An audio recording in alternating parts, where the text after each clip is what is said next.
بسم اللہ الرحمن الرحیم اعوذ باللہ من الشیطان الرجیم بسم اللہ الرحمن الرحیم۔ عزیز علماء کرام، ہماری بحث جو ہے وہ صیغہ امر کے فور اور تراخی میں سے کس چیز کے اوپر اس کی دلالت ہے اس کے بارے میں چل رہی تھی۔ مصنف کا قول تھا کہ یہ ان میں سے کسی ایک پر دلالت نہیں کرتی۔ قائلین فور نے دو آیات کو بھی عنوان دلیل ذکر کیا۔ مصنف نے ان آیات میں سے کے اوپر جو اعتراض کیا، پہلا اعتراض جو انہوں نے کیا تھا ہم نے پچھلے بحث میں ذکر کیا کہ یہ دونوں آیات جو ہیں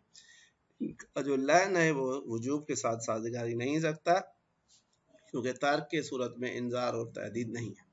بلکہ یہ لعن تشویقی ہے جو امور مستحبہ کے ساتھ جو ہے نا وہ مناسبت رکھتا ہے۔ اب دوسری دلیل جو مصنف نے ذکر کی اس کی عبارت کی تطبیق اور تیسرے جو دلیل کو ذکر کیا اس کی تطبیق جو ہے وہ اپنی جگہ پہ رہتی تھی۔ لہذا ہم کہتے ہیں کہ دوسری دلیل جو تھی وہ یہ تھی کہ بھائی اگر امر جو ہے وہ وجوب فوریت میں ظہور رکھتا ہو تو اس سے تخصیص اکثر جو ہے نا وہ لازم آتی ہے، لہذا اس صورت میں بہت سارے واجبات اور مستحبات اس سے نکل جائیں گے۔ لہذا مصنف فرماتے ہیں مع لزوم تخصیصی، یعنی حقیقت میں یہ دوسرا اشکال ہے قائلین بالفور کے ادلہ کے اوپر کہ بھائی یہ ادلہ ہوں یا کوئی اور ادلہ ہوں، اگر یہ بات ثابت ہو گئی کہ امر جو ہے وہ وجوب فور کے اوپر جو ہے نا وہ ظہور رکھتا ہے یا اس کے اوپر دلالت کرتا ہے،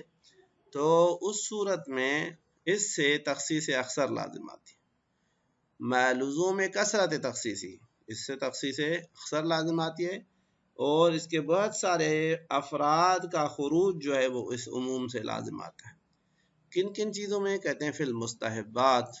بہت سارے مستحبات بلکہ تمام مستحبات جو ہیں وہ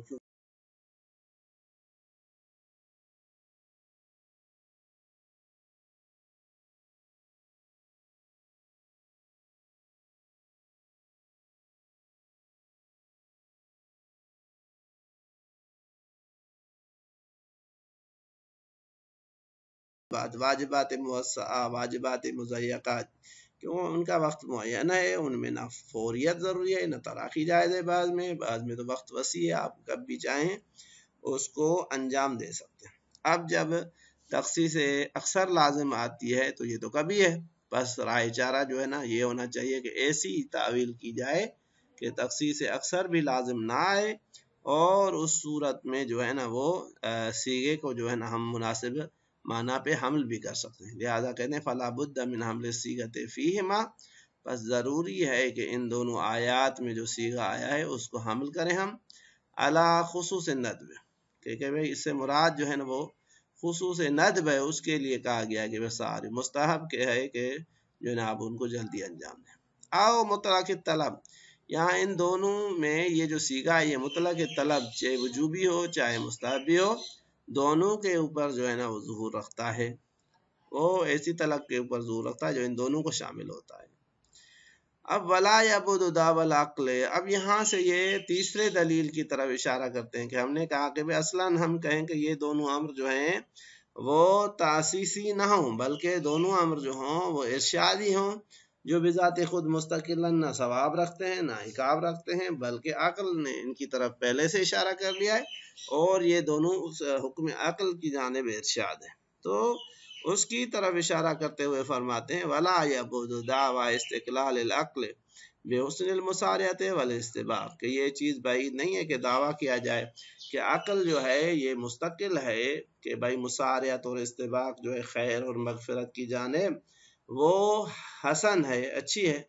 وکان ما ورد من الآیات والروایات فی مقام البعث نحوہ، اور وہ آیات اور روایات جو اس جگہ پہ آئے ہیں اور ان دونوں کی مثال کے طور پہ خیر کی جانب یا استباق کے لیے بحث کر رہے ہیں، یہ آیات اور روایات جو ہیں ارشاداً الی ذالک، یہ اسی حکم مستقل عقل کی جانب ارشاد ہے۔ کل آیات و روایات الواردۃ فی الحث علی اصل اطاعۃ، جس طرح سے وہ آیات اور روایات جو اصل اطاعت کی جانب تشویق کے لیے آئی ہیں کہ بھائی خدا کی اطاعت کرنی چاہیے، تو وہ آئی ہیں اصل اطاعت کی جانب تشویق کرنے کے لیے، یہ آئی ہیں کہ بھائی اطاعت کو فوراً انجام دیا جائے، اس کی جانب جو ہے نا وہ تشویق کرتی ہیں۔ یکون الامر فیہا لما یترتب علی المادۃ بنفسها، بس ان دونوں میں جو امر آیا ہے، یا ان روایات میں جو آیات میں جو امر آیا ہے، وہ لما یترتب علی المادۃ بنفسها، جو خود مادے کے اوپر جو طلب ہے اس کے اوپر مترتب ہوتا ہے، اس کو بیان کرنے کے لیے آئے۔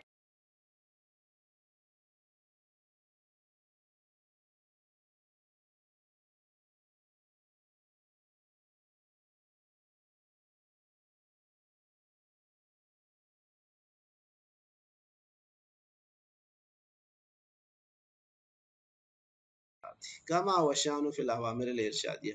جیسا کہ یہ کام تمام امور ارشادیہ میں، اوامر ارشادیہ میں ہوتا ہے کہ بھائی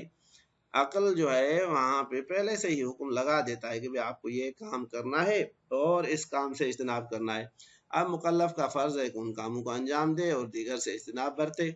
چاہے اس کے بعد شریعت کی جانب سے اس مورد میں کوئی امر آ جائے یا کوئی امر جو ہے وہ نہ آئے، فافہم، لہذا کہتے ہیں آپ اس کو سمجھیں۔ بس کلی طور پہ مصنف نے قائلین فور کے ادلہ کو رد کیا، تو اپنا جو ان کا موقف ہے کہ بے امر جو ہے وہ کسی ایک میں ظہور نہیں رکھتا، نہ مرہ کے اوپر نہ تکرار کے اوپر، یہ چیز ثابت ہو جاتی ہے۔ اب اس کے بعد جو اگلی بحث ہے وہ تتمت ان کے عنوان سے جو بیان کی ہے، یہ اصل میں مبنائی بحث ہے۔ یہ اگر کوئی قائل نہ ہو فور اور تراخی کا تو اس کے لیے تو یہ بحث نہیں ہے، جو تراخی میں جواز تراخی کے قائل ہیں ان کے لیے بھی یہ بحث نہیں ہے۔ یہ بحث فقط ان کے لیے ہے جو قائلین بالفور ہیں، یعنی جو کہتے ہیں کہ عمل کو پہلی جو ہے نا فرصت میں انجام دینا جو ہے وہ لازم ہے۔ اب سوال یہ ہے کہ اگر مکلف نے پہلی فرصت میں امر کو انجام نہ دیا جبکہ اس کے اوپر واجب تھا کہ وہ فوراً اس کی اطاعت کرتا، تو اب آیا یہ امر ساقط ہو جائے گا یا نہیں؟ بلکہ فرد دوم جو ہے زمانی اعتبار سے، مثال کے طور پہ لمحہ اول میں اس نے عصیان کیا جبکہ وہ انجام دے سکتا تھا، فرصت اول میں اس نے انجام نہ دیا، اب فرصت دوم آ گئی ہے، آیا وہاں پہ بھی یہ امر اس کے لیے واجب ہے اور فوری واجب ہے یا نہیں؟ وہاں پہ یہ جو ہے نا واجب نہیں ہے۔ ہم نے اس سوال کو جو ہے وہ اس طریقے سے جو ہے نا ذکر کیا ہے کہ اگر امر کی دلالت فوریت پر تسلیم کی جائے اور مکلف اس کا عصیان کر دے، اس کو فوراً اس کو انجام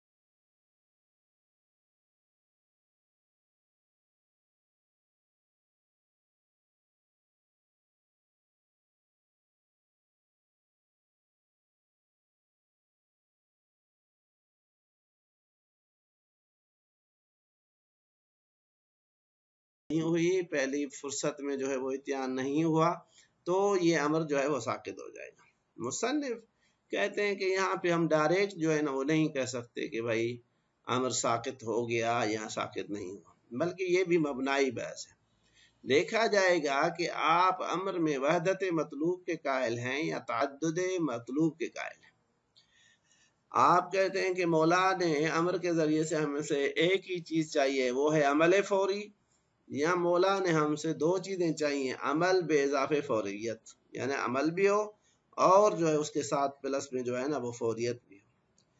تو اگر جو ہے مراد وحدت مطلوب ہو کہ بھئی ہم سے مولا نے اس امر کے ذریعے سے عمل فوری چاہا تھا، تو اب وہ کیونکہ لمحہ اول میں انجام نہ پایا تو اس کی وہ فوریت جیسے ہی ختم ہو گئی، تو عمل بھی جو ہے وہ ختم ہو جائے گا، نتیجتاً امر بھی جو ہے وہ ساقط ہو جائے گا۔ اب اس کا تدارک جو ہے وہ لحظہ دوم میں، سبب میں، فرصت دوم اور سبب میں جو ہے وہ ممکن نہیں ہے۔ لیکن اگر آپ تعدد عمل اور تعدد مطلوب کے قائل ہیں کہ مولا نے ہم سے دو چیزیں چاہیے، ایک کہا کہ اس عمل کو انجام دیا جائے، دوسرا ہے اس کو فوری انجام دیا جائے، تو اس صورت میں امتثال دوم کی جگہ جو ہے یا فرصت دوم میں امتثال کی جو جگہ ہے وہ باقی ہے کہ بھئی اگر تم پہلے ہی جو ہے نا فرصت میں اس کو انجام نہ دے سکے تو کوئی مسئلہ نہیں ہے، مولا نے آپ سے عمل کو چاہا ہے، لہذا آپ فرصت دوم میں، سوم میں جو ہے نا آپ اس کو انجام دے سکتے ہیں۔ اب مصنف کے نزدیک سیغہ اگر وحدت مطلوب یا تعدد مطلوب میں سے کسی ایک میں ظہور رکھتا ہو، قرینہ موجود ہو کہ مولا نے ہم سے وحدت مطلوب چاہا ہے یا تعدد مطلوب کا خواستگار ہے تو اس صورت میں تو اسی قرینے اور دلیل کی پیروی کی جائے گی اور اس کے مطابق جو ہے نا وہ فتویٰ دیا جائے گا کہ بھائی امر ساکت ہے یا امر باقی ہے۔ لیکن اگر فرض کیا جائے کہ ایسا کوئی قرینہ نہیں ہے جو وحدت مطلوب کو ثابت کرے یا تعدد مطلوب کو ثابت کرے تو اند شک جو ہے وہ اصل عملی جاری ہوگی۔ یہاں پہ ہم کہیں گے کہ اند شک جو ہے وہ اصل عملی کی طرف رجوع کیا جائے گا، صیغہ جو ہے اس حوالے سے مجمل ہو جائے گا۔ اب یہاں پہ اصل عملی جو ہے وہ ظاہراً یہ ہے کہ براءت ہے درج ثانیہ میں، یعنی اگر ہم شک کریں کہ بھئی پہلا عصیان ہو چکا، اب فرصت دوم میں ابھی آیا وجوب جو ہے وہ باقی ہے یا نہیں، تو یہ حقیقت میں تکلیف زائد میں جو شک ہے، اور جو تکلیف زائد میں شک ہوتا ہے اس کے لیے جو ہے وہ براءت جاری ہوتی ہے۔ تو یہ جو ہے نا وہ مصنف نے اس کا جواب دیا ہے۔ فرماتے ہیں تتمتن، ایک پورا ہو، ایک جو ہے نا تکملہ پچھلے بحث کا۔ بناءً علی القول بالفور، اگر فرض کیا جائے کہ صیغہ امر جو ہے وہ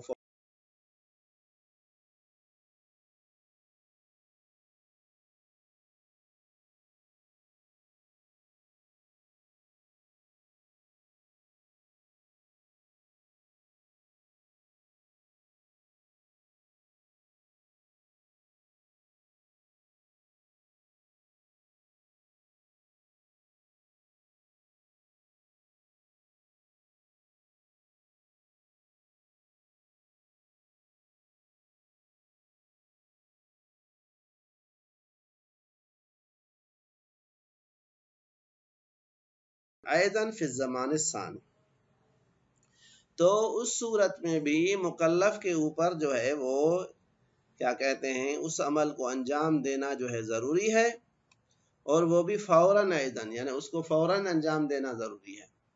فی الزمان الثانی، زمانہ دوم میں، ٹھیک ہے۔ اولا، یا بنا یہ ہے کہ آپ کی جو ہے نا قول قائلین بالفور کے نزدیک اس کے زمانے دوم میں انجام دینا جو ہے نا وہ کیا کہتے ہیں فرصت دوم میں وہ فوری نہیں ہے، بلکہ امر یہاں پہ ساکت ہو جاتا ہے، تو آپ کی مبنا کیا ہونی چاہیے؟ وجہان، مصنف کہتے ہیں کہ یہاں پہ دو وجہ ممکن ہیں، دو جو ہے نا وہ قول قابل تصور ہیں یا ممکن ہے۔ مبنیہ نے وہ اس چیز کے اوپر دونوں وجہ جو ہیں وہ مبنی ہیں، علی ان مفاد الصیغۃ علی ھذا القول، کہ آیا قول بالفور کے قائلین کے نزدیک جب اس قول کا قائل ہوا جائے تو صیغے کا جو مفاد ہے یا محل استدلال ہے یا جس چیز کے اوپر وہ دلالت کرتا ہے وہ کیا ہے؟ وحدت المطلوب او تعددہ، کہ آیا وہ مطلوب کا جو ہے وہ واحد ہونا ہے یا متعدد ہے۔ ولا یکفی انہ لو قیل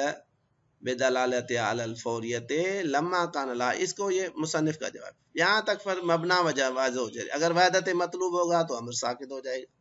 اگر تعدد مطلوب ہوگا تو زمان ثانی میں اس کو انجام دینا جو ہے وہ ممکن ہو۔